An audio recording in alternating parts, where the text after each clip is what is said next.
Olá pessoal, tudo bem? Aqui é o Felipe Leal, sócio da Startse. Estamos aqui para mais um podcast aqui nessa parceria Startse e Sebrae para falar sobre tudo o que tem acontecido mundo afora em termos de inovação, tecnologia, empreendedorismo e como que isso conecta com a realidade do pequeno e médio empresário aqui no Brasil. E hoje a gente vai falar de um tema que a gente considera cada vez mais fundamental, que é como a gente tem sido impactado por tudo que acontece em termos de inovação na China. A China tem, nos últimos anos, se mostrado, né, uma grande protagonista quando o assunto é inovação. Isso está muito alinhado com uma série de iniciativas do próprio governo chinês para que isso aconteça. Mas entender e destrinchar o que acontece na China não é trivial. A gente precisa se dedicar e ir mais a fundo para conhecer tudo o que está acontecendo lá, até porque muitas das coisas acabam chegando aqui no Brasil com algum tipo de viés ou filtro. Então, para a gente explorar o tema de China e como a gente pode aproveitar ao máximo, entendendo o que está acontecendo lá, a gente vai conectar direto com a China. Então, sem viés, sem filtro, a gente vai conectar com quem está na China. E o nosso convidado, com quem eu vou bater um papo hoje, é o Vinícius Oliveira, que faz parte do time da Startse aqui, é quem lidera as operações da Startse na China, é quem coordena e comanda as imersões da Startse na China. Então, Vini, muito bom dia, boa tarde, boa noite. A gente está aqui gravando, né? Então, você pode estar no fuso horário completamente invertido do nosso. Seja muito bem-vindo e dá suas boas-vindas aqui para todo mundo que está assistindo. Fala, Leal, tudo bem? Bom dia, boa tarde, boa noite para todo mundo que está assistindo. É um grande prazer estar aqui. Estou na China desde 2013, então já são mais de 12 anos de China. E venho vendo tudo que vem acontecendo nesse país, que na parte de inovação e tecnologia realmente vem se mostrando um país assim de muito destaque no mundo. Eu acredito que de grande valor para todos olharem para a China com um olhar de aprendizado, com um olhar de oportunidades e se desviar desses vieses que existem quando a gente fala de China. Fora de comunismo, fora de ditadura. Isso são temas também para uma outra conversa, porque acho que hoje o foco é a gente entender um pouquinho melhor sobre as oportunidades que existem aqui nesse país. Perfeito. Então, Vini, para a gente começar já direto ao ponto, conta para a gente como que um pequeno, médio empresário, empreendedor aqui do Brasil pode se beneficiar do que tem acontecido na China, das inovações que a China tem produzido nos últimos anos e como que ele pode trazer isso para o dia a dia do negócio dele. Claro, Léo. Muitas vezes quando a gente fala de China, né, a nossa primeira associação é, nossa, China é um país gigantesco, 1,4 bilhão de pessoas. Eu, como um pequeno, médio empreendedor, não tenho nada que olhar para a China porque tudo lá é gigantesco. Mas isso não é verdade, porque no mundo, né, de 1,4 bilhão de pessoas também existem milhões de pequenos e médios empreendedores e muitos modelos que a gente pode olhar e entender. Então, alguns dos modelos de exemplo, tá? A China desenvolveu um dos ecossistemas de e-commerce e fidelização de clientes mais avançados do mundo. Então, pequenos negócios brasileiros podem aprender e aplicar estratégias como social commerce, live commerce, uso de inteligência artificial para personalização e modelos logísticos eficientes. Então, eu acredito que a principal oportunidade, né, o segredo de você olhar para a China e entender essas oportunidades está na adaptação. Então, entender quais são essas ferramentas que podem ser aplicadas ao mercado brasileiro e como testar essas estratégias de forma viável. Tem muita solução China que são utilizadas pelos pequenos e médios, são aplicadas em larga escala. Então tem muita coisa sim que o pequeno empresário pode olhar e aprender aqui com a China. Legal. Vamos dar um passo atrás, Vini, e tentar entender um pouco assim dessa visão um pouco mais macro de como que a China se organizou e vem se organizando para ser de fato um polo tão relevante em termos de inovação. O que faz da China esse grande laboratório? Eu diria talvez nem tanto laboratório mais, né, mas já uma realidade como protagonista na inovação. O que faz com que a China seja esse player tão relevante globalmente? Bom, Léo, eu diria que sim, a China é extremamente relevante, né? A gente vê uma mudança recente como a China trata a inovação, trata a tecnologia. Se quando eu cheguei aqui, em 2013, a China ainda era conhecida como a fábrica do mundo, aquele país que fabricava os produtos baratos e de baixa qualidade, e hoje é uma grande referência na manufatura global. Então, ou seja, a China sim está estabelecida como um grande player na inovação e na tecnologia, mas isso não fez a China abandonar esse caráter de laboratório, de teste, de experimentação. Então, eu diria que ainda sim, um grande diferencial da China é essa velocidade em que testes e experimentações são feitas. Então, as empresas lançam produtos e serviços rapidamente e vão fazendo ajustes conforme a resposta dos consumidores. Um exemplo que eu vejo muito interessante aqui na China é como as empresas lançam produtos no e-commerce. A China tem o maior mercado de e-commerce do mundo, é um mercado de quase 3 trilhões de dólares, é maior que juntando Estados Unidos, Europa, tá? Maior de todos esses juntos. E uma das estratégias que eu vejo as empresas utilizando aqui é colocar produtos para serem vendidos no e-commerce e muitas vezes esses produtos nem começam a ser fabricados, é uma forma de validação para esses produtos. Então eles colocam lá nos e-commerce, no Taobao, na JD e outras plataformas de e-commerce aqui na China, eles vão entender os dados dessa experimentação. Se muitas pessoas se interessarem por esse produto, tentarem comprar esse produto, aí sim eles validam essa ideia e começam a fabricação. Né? Não existe todo um design de produto, uma estratégia de marketing, uma estratégia de como lançar esse produto, não. Vamos colocar lá primeiro, ver se esse produto vai ter um sucesso, vai ter uma procura, e aí sim a gente lança ele para o mercado. Então, o modelo de negócios é montado para dados e personalização. Eles fazem esses testes rápidos para obter esses dados e garantir uma personalização para o cliente. E aí ele garante que a experiência do consumidor seja eficiente desde a descoberta do produto até a compra. Então, eu acredito que no Brasil, as empresas podem começar a testar estratégias parecidas em menor escala. Então, por exemplo, eu tenho um produto novo, vamos oferecer ele para os meus clientes através de automatização dentro do WhatsApp. Vamos colocar um agente de inteligência artificial para oferecer um produto que eu nem tenho ainda na minha mão, só para entender se existe a procura por essa demanda, por esse produto. Então, a gente pode fazer isso também para personalização de promoções, com base no histórico do cliente e testes rápidos de novos canais de venda.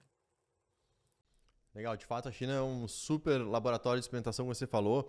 E eu queria pegar dois pontos aqui da tua fala, Vini, que eu acho que são fundamentais, né? Você falou muito sobre a experiência do cliente, esse olhar do cliente, e hoje todo mundo aqui no Ocidente, né, fala sobre a importância de se colocar o cliente no centro e tudo que gira em torno dessa temática. O que, convenhamos, é como a gente fala, uma obviedade que por vários fatores acaba se tornando não óbvia, né? Por diversos motivos a gente acaba se distanciando do cliente. E você sempre comenta, né? Sempre que a gente interage, você sempre comenta sobre como a China, para se tornar esse laboratório de inovação, esse protagonista em inovação, ele consegue juntar, né, as três esferas, né, do público, né, representado pelo governo, do privado, das empresas privadas e do cidadão. E aqui eu queria pegar e fazer o gancho com isso que você está falando da experiência, né, do cliente, olhar para o cliente no centro. A China faz isso de uma forma macro, né, na própria esfera, nessas três esferas interagindo o tempo inteiro, sempre com uma preocupação de fato de olhar de que forma a gente melhora e resolve problemas da vida do cidadão. E aí a gente está fazendo um paralelo aqui do cidadão como um cliente, seja das empresas privadas, seja do próprio governo. Então isso está muito presente. E um outro ponto que você comentou, que eu acho que é importante a gente destacar, é a importância da gente se aprofundar nessa discussão sobre China, quando a gente cai vamos dizer assim, na vala comum a China é a fábrica do mundo, ainda é a fábrica do mundo, e tudo que vem da China é, né, o produto barato, de menor qualidade, e isso já foi uma realidade. Hoje não é mais, né? Já há algum tempo não é mais. A China, quando se torna essa protagonista, investe para se tornar essa protagonista de inovação, ela nos últimos anos ela vem mudando drasticamente essa percepção. Então aí os carros chineses, né, com super qualidade, e a gente tem visto cada vez mais a presença das plataformas chinesas entregando qualidade não só na China, principalmente na China, mas também cada vez mais fora da China e fazendo com que a percepção geral, que por vezes, né, ou por muitas vezes ainda é essa percepção, né, do produto barato, etc., como isso vem mudando ao longo dos últimos anos.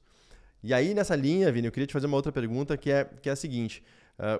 A gente acaba, como a gente falou, né, recebendo informação da China de uma forma muitas vezes enviesada, com algum tipo de filtro, através de alguma mídia ou, né, ou rede ocidental, e aí cada empresa pode ter seus interesses e levar a informação para um lado ou para o outro.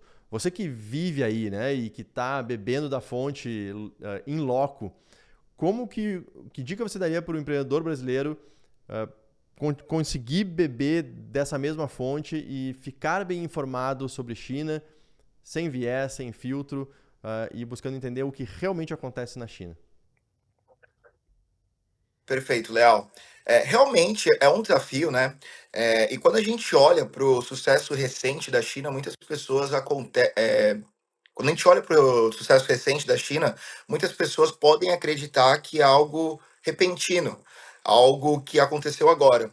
Mas um dos grandes projetos que a China fez recentemente, e está muito ligado com isso que você acabou de comentar, dessas esferas públicas, privadas e do cidadão conectadas, foi o Made in China 2025. Nós estamos em 2025, que é o ano do vencimento, vamos dizer assim, do projeto Made in China 2025, mas foi um projeto lançado lá em 2015, há 10 anos atrás, que visava transformar a China nessa nova China manufatureira, da China que não é mais a fábrica do mundo de produtos baratos, mas sim líder em manufatura avançada.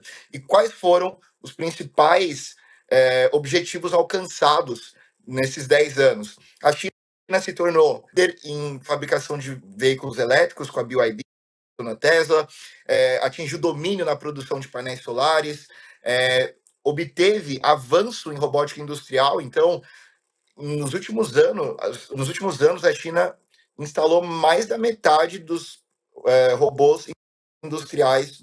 A China teve desenvolvimento de inteligência artificial com a DeepSeek, e nos chips também, né, nos semicondutores. A Huawei e outros fabricantes chineses fabricaram chips para competir com a Nvidia. Tivemos avanço em tecnologia de comunicação. Hoje, cerca de 80% do território nacional tem rede 5G. Crescimento no setor aeroespacial. Então, a China foi para o espaço. Hoje também fabrica aviões para competir com a Boeing, com a Embraer, teve fortalecimento da indústria farmacêutica e desenvolvimento de novos materiais. E como que a China chegou nisso e como que eu posso me informar, né, que a China teve todos esses avanços? Então, eu acredito que, de fato, né, muitas dessas inovações chinesas só chegam no Brasil ou com atraso ou de forma superficial. Um exemplo, live commerce, um grande expoente do varejo chinês. Como que chega no Brasil geralmente? Com aqueles vídeos bizarros de 100 pessoas juntas na rua fazendo live commerce. Isso não é o live commerce do dia a dia. Não é uma pessoa apresentando um produto a cada 5 segundos e vendendo milhões. Isso não é o live commerce do dia a dia. Então, eu acredito que, para acompanhar em tempo real, vale fontes que já fazem essa ponte. Então, existem algumas consultorias especializadas e especialistas que vivem na China. Fazendo meu jabá, posto conteúdo sobre a China quase diariamente, coisas que eu realmente vejo que acontecem aqui e que valem a pena ser compartilhadas com o Brasil, para que os nossos empreendedores tenham essa referência. E eu acho que acompanhar conteúdos que traduzem o que já acontece aqui na China para a realidade brasileira. E aí, fazendo mais um jabá, né, Leal? O nosso podcast, A Hora da China, onde a gente destrincha as principais tendências e impactos delas no Brasil, né? Inclusive com convidados que atuam nessas empresas chinesas ou empresas brasileiras que fazem essa conexão com a China. E também, para os mais aventureiros, eu também recomendo explorar as plataformas chinesas diretamente. Então, temos o Douyin, que é o TikTok aqui da China, né? São empresas separadas.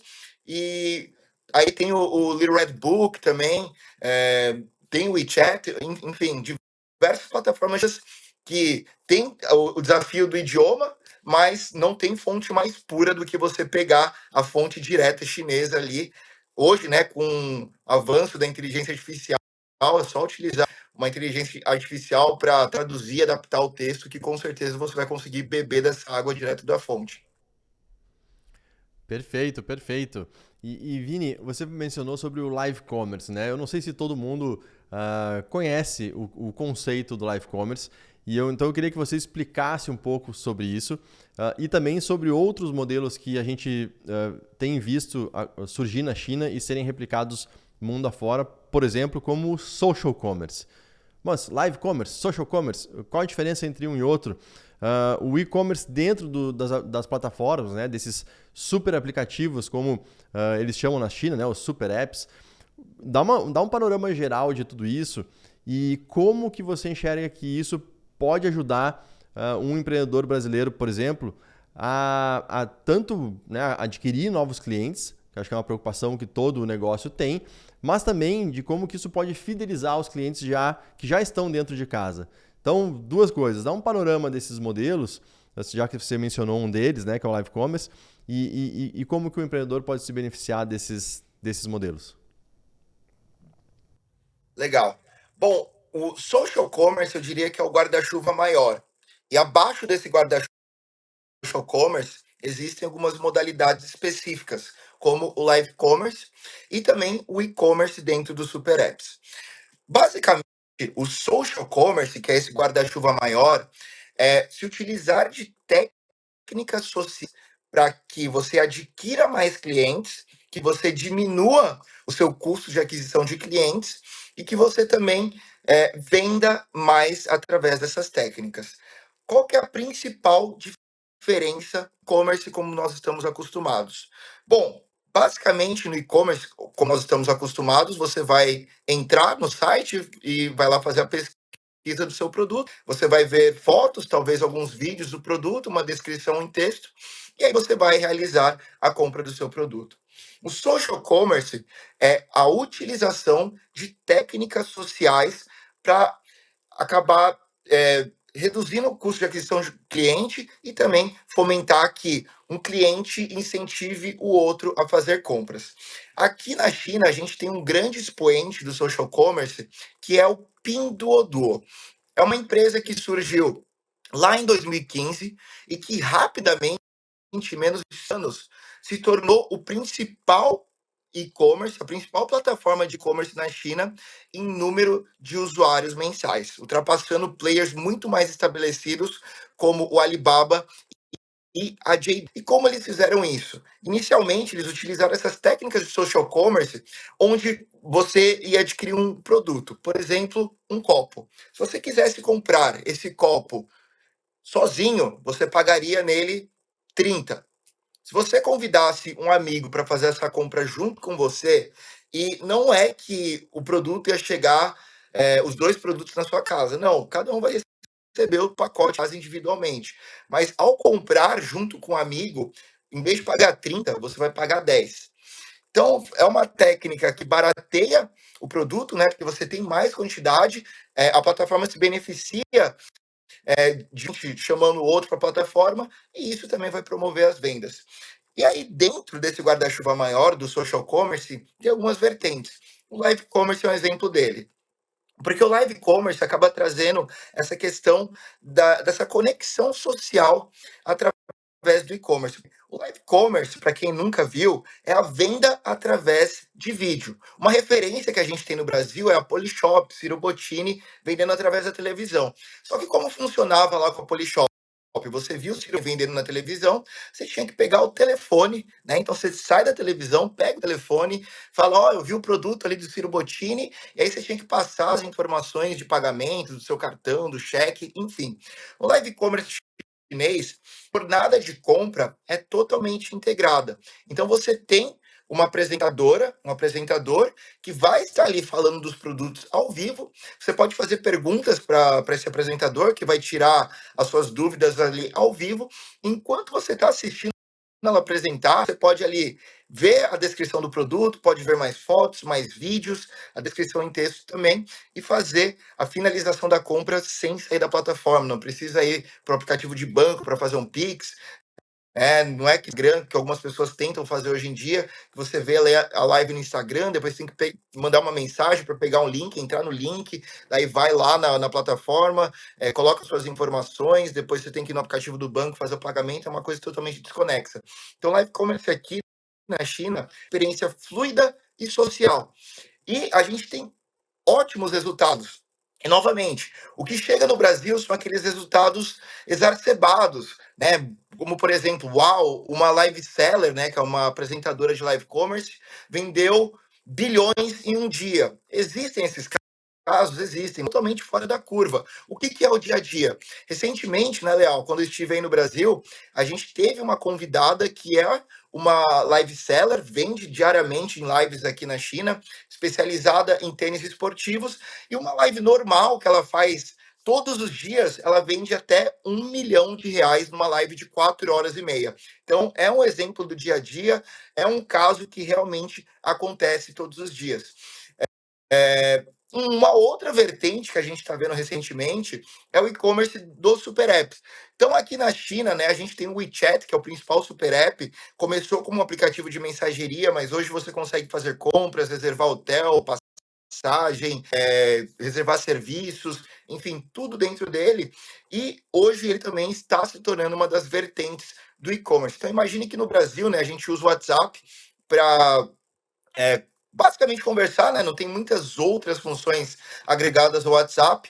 Então imagine que o WhatsApp um dia se torna esse super canal de e-commerce, onde você vai conseguir ver diálogo dos produtos, ver live commerce e, por exemplo, num chat, Leal, tô conversando com você ali no WhatsApp, falo, Leal, olha só, te mandei aí um presente, você só tem que clicar nesse link dentro do WhatsApp, você não vai sair do WhatsApp, você só vai colocar você receber esse presente que eu comprei dentro do WhatsApp, paguei dentro do WhatsApp sem sair dele. Né? Então é isso que acontece dentro do WeChat aqui na China. E quem sabe, né? O Mark Zuckerberg, que é o CEO da Meta, já falou que ele é bastante para o WeChat para se inspirar nas próximas funções do WhatsApp. Quem sabe essa função não chega no Brasil muito em breve também. Muito bacana.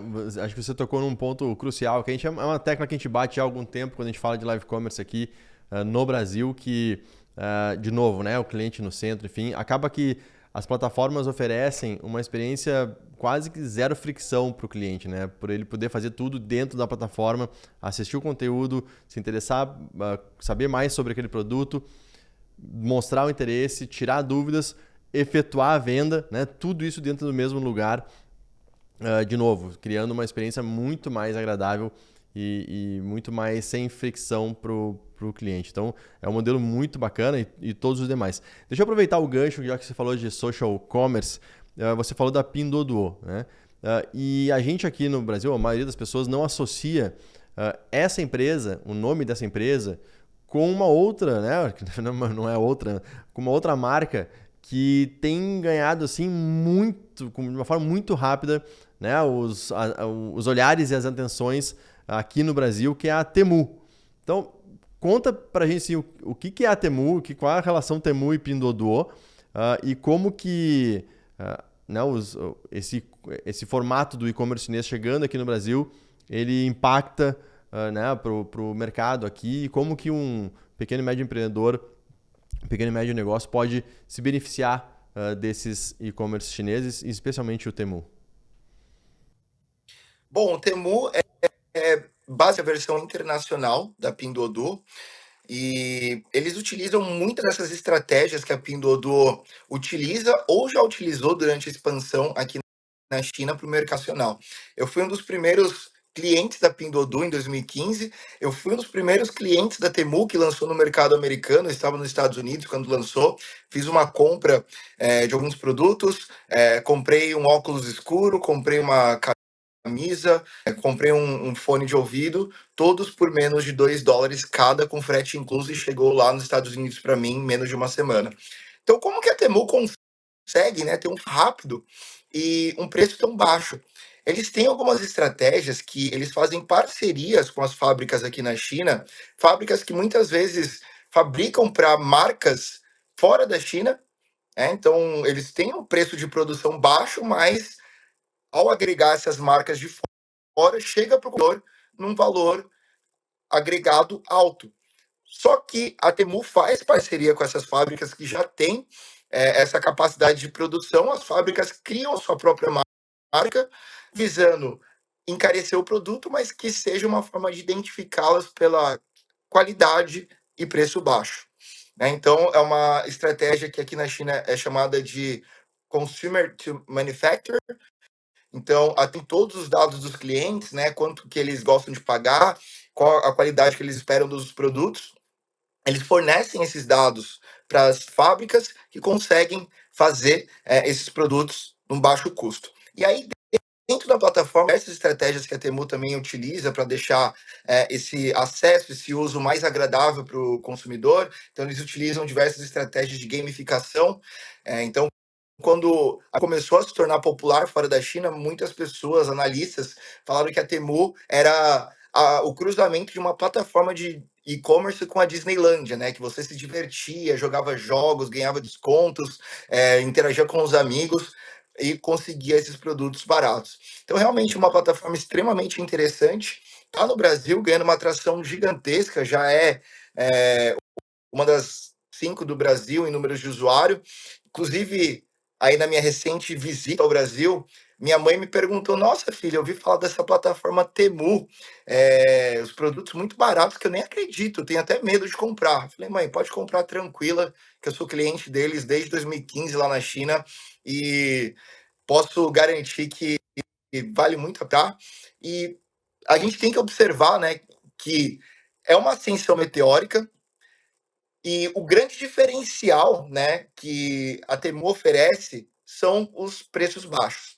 E aí tem a oportunidade, né? Porque os preços baixos realmente existem, mas para o consumidor brasileiro, eu acredito que se você consegue oferecer um frete mais rápido e um atendimento mais humanizado e personalizado, você tem um diferencial competitivo a Temu.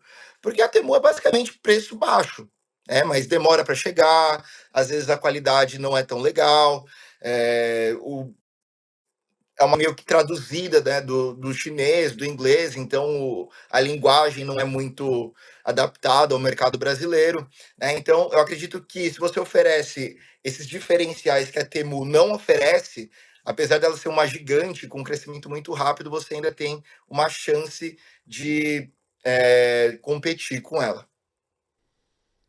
Muito bom. Então, todo mundo já conhecendo um pouquinho mais da Temu, né? Provavelmente muitos já conhecem, mas um pouco dos bastidores do que, né, do movimento por trás da Temu.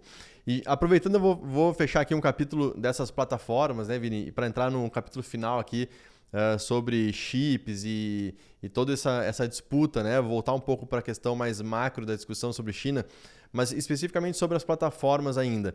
Eu queria te fazer duas perguntas. Recentemente a gente viu que o Taobao, eu queria que você explicasse para todo mundo também o que é o Taobao. Lá na China, ele inaugurou, que é uma plataforma de e-commerce, né, comércio online, inaugurou uma loja física em Hong Kong. E nessa loja física, você só pode comprar online, na loja física. Você não leva o produto, né, na hora, naquele local. Primeira pergunta, você acha que esse modelo pode... Explica o que é o Taobao e você acha que esse modelo ele pode chegar aqui no Brasil, pode funcionar aqui? E a outra pergunta, para emendar aqui, a gente fechar o capítulo dessas plataformas de e-commerce, como que você vê o futuro do WhatsApp como uma plataforma de vendas, né? A gente sabe, já ouviu o próprio Mark Zuckerberg falando lá atrás que o WeChat, por exemplo, que é a principal super app na China, são mais de 1,3 bilhão de usuários, como que o WeChat ele pode... o WeChat inspira o WhatsApp para que ele possa ser uma grande plataforma de vendas que acaba já acontecendo meio que, né, vou dizer assim, no informal, mas como que ele de fato pode se transformar em uma grande plataforma chinesa? Então são algumas perguntas dentro da mesma aí para você.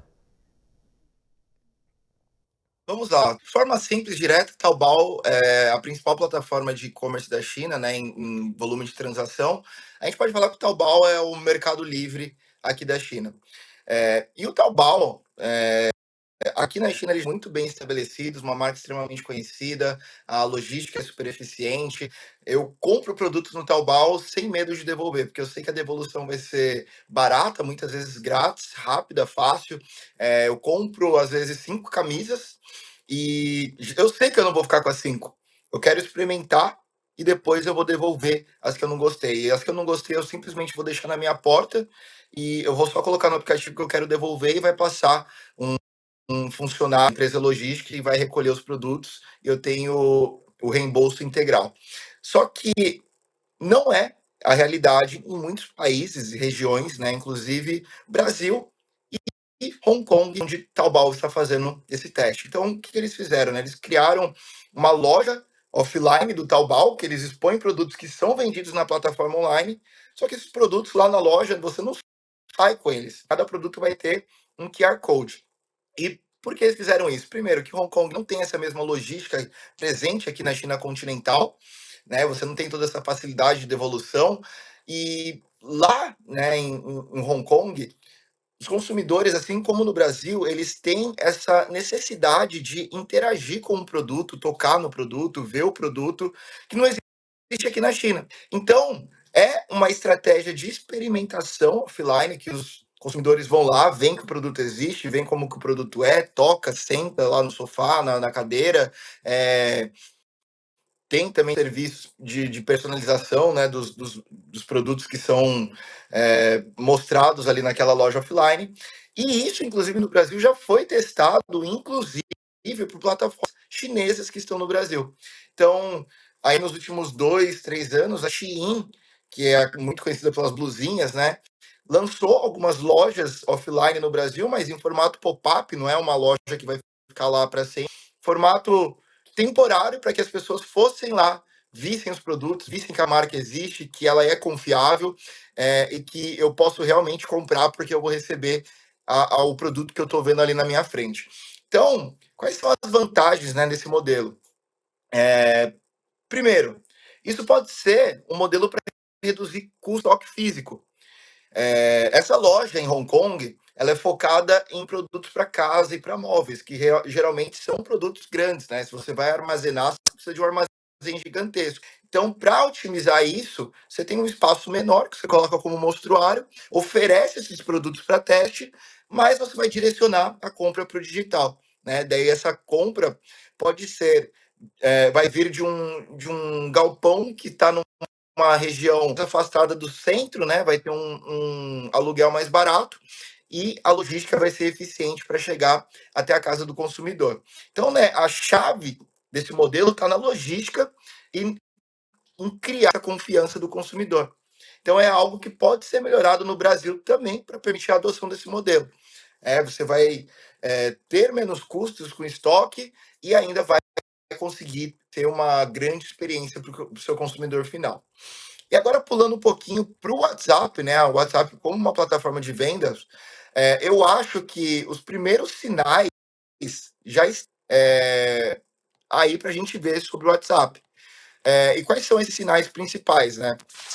Então, tem empresas no Brasil que já utilizam o WhatsApp como canal de vendas, mas sem essa estrutura que a gente possui no chat.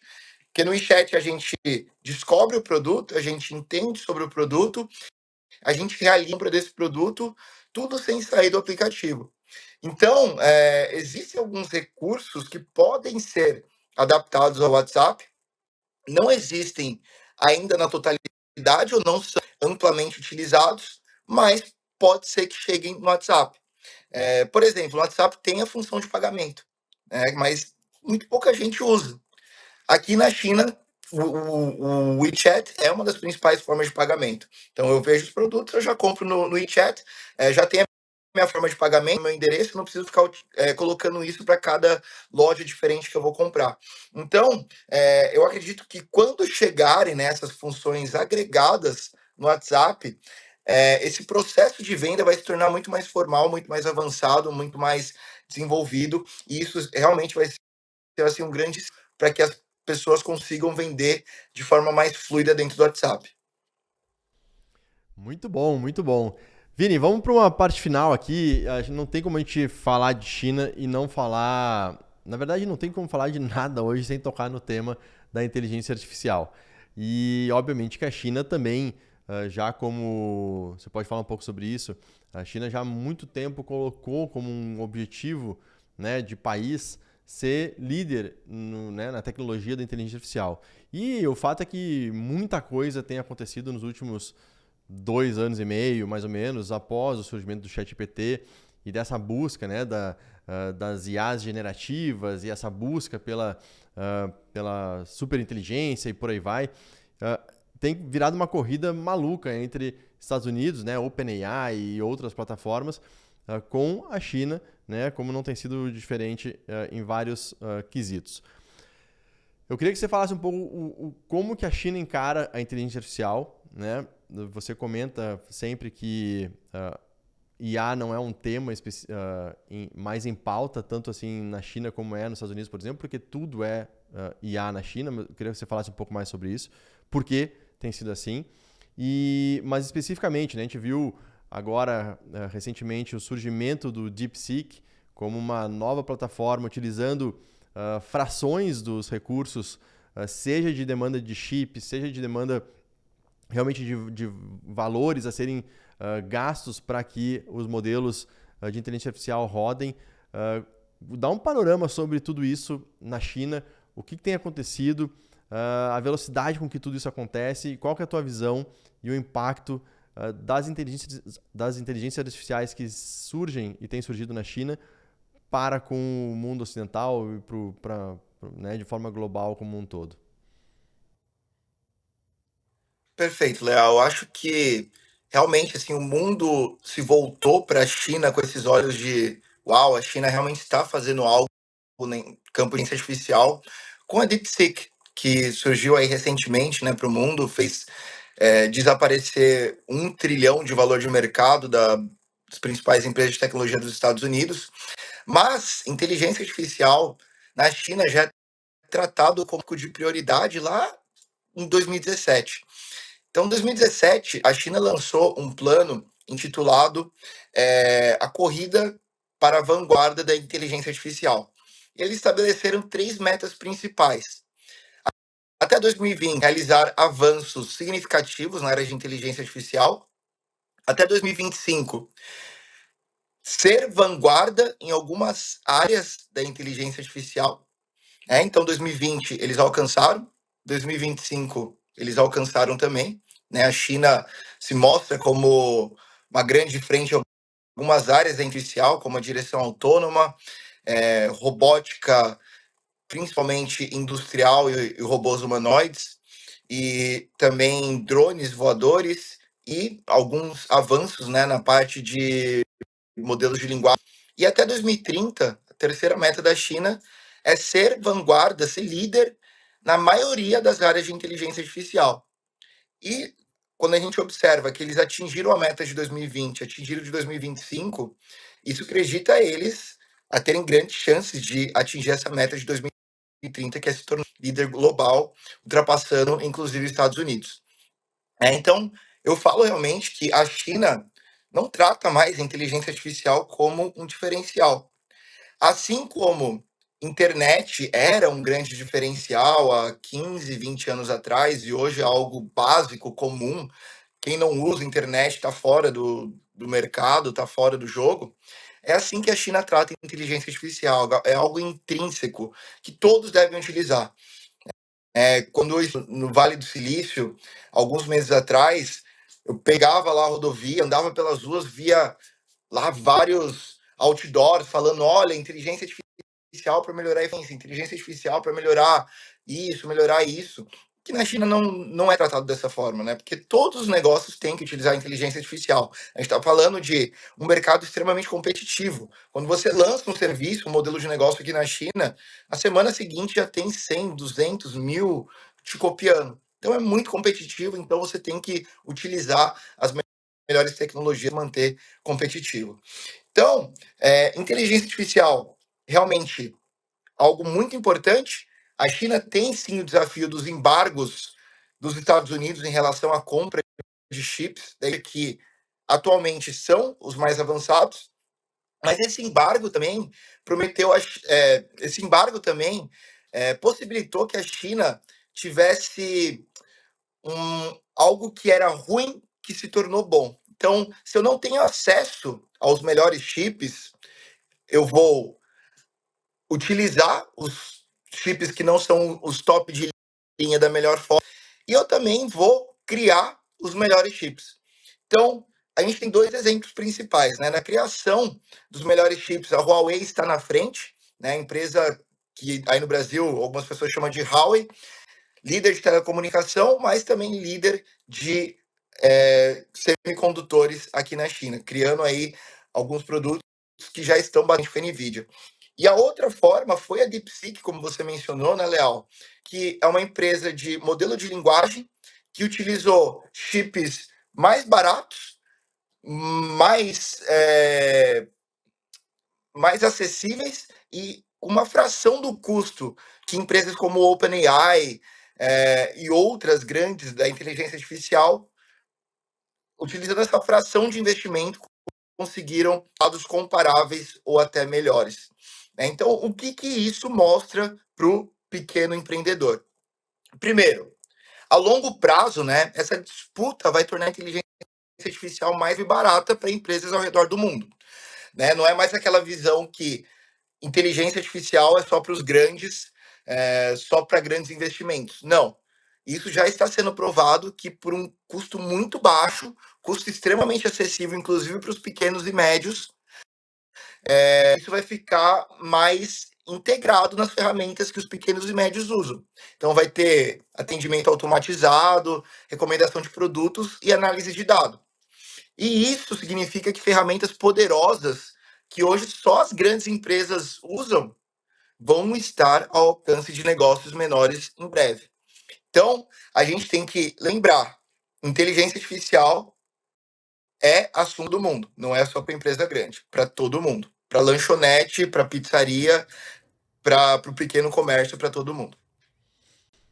Maravilha. Vini, para a gente encerrar, vou te pedir aqui 3 dicas, talvez, que você tenha para compartilhar com todo mundo, né, para os empreendedores brasileiros que querem aplicar as estratégias que a China implementou nos seus negócios, na sua dinâmica, querem implementar isso aqui no Brasil e que eventualmente não conseguem ir até a China para ver com os próprios olhos ainda, pelo menos. 3 dicas rápidas que você daria para a turma conseguir capturar o que está acontecendo lá. Ou aí, né? Putz, Léo, a gente comentou de pontos aqui que falar de 3 dicas é bem complicado, né? Mas vamos começar então pela primeira, né? Acho que você mencionou aí. A primeira dica é se manter atualizado, ficar de olho nas tendências. Se você não consegue ainda vir para a China, observar em loco, inclusive seria uma grande honra recebê-lo aqui na China, participar das imersões da Starts aqui na China, onde nós visitamos as principais empresas de tecnologia focada em inteligência artificial, tecnologia para varejo, tecnologia financeira, robótica, direção autônoma, enfim, seria uma grande honra, mas eu acredito que ficar de olho nas teses e ver o que pode ser adaptado à realidade brasileira. Eu acho que isso é uma dica muito importante. A segunda, talvez voltado para o que a gente falou do teste rápido e do ajuste rápido. Né? Começar pequeno, fazer testes rápidos e ver o que funciona. E o que funcionar, a gente consegue escalar. Então, testa ali um atendimento automatizado, vamos ver se funciona, vamos ver se os meus clientes vão receber bem, e caso funcione, eu coloco um investimento maior para que isso anda. E eu acho que um terceiro é não ter medo da tecnologia. Então, inteligência artificial, automação e novas formas de venda não são só para as empresas grandes. Eu já observei diversos exemplos de empresas pequenas utilizando a automatização no atendimento e eu fiquei extremamente satisfeito. Uma pastelaria perto de casa, chama ali no WhatsApp, ele já explica ali exatamente como que funciona o processo de compra, extremamente eficaz, né, e com um custo muito baixo para o proprietário. Então, eu acho que quem souber usar primeiro essas tecnologias de forma rápida e barata vai sair na frente. Então, vamos fazer uma recapitulação. teste rápido, ajuste rápido, ficar de olho nas tendências e não ter medo da tecnologia. Muito bom, muito bom. Eu só para te complementar, eu acho que a gente se acostumou durante muito tempo de que tecnologia era assunto, né? E era ferramenta para poucos e grandes. E a gente vê a cada dia mais que essas tecnologias estão se democratizando, estão ficando cada vez mais acessíveis para todo mundo, né? Seja um profissional liberal, seja um pequeno negócio, todo mundo hoje pode se beneficiar da tecnologia. E todo mundo pode se beneficiar das tecnologias que são produzidas ou são desenvolvidas, são escaladas na China e que a gente pode fazer as devidas adaptações e utilizar aqui no Brasil. Então, Vini, muito obrigado por essa aula, né? Aqui tão rápida, mas tão profunda sobre o que acontece na China. E eu reforço a importância da gente beber da fonte e não ficar consumindo informação sobre China com os seus vieses e os seus filtros. E o nosso papel aqui é fazer isso. E que bom que a gente tem a oportunidade de fazer isso aqui, compartilhando também nessa parceria com o Sebrae, que muito nos honra aqui na Startse. Então, pessoal, muito obrigado por acompanharem mais essa edição do podcast aqui, Startse e Sebrae. E a gente se vê numa próxima oportunidade. Um grande abraço e até mais.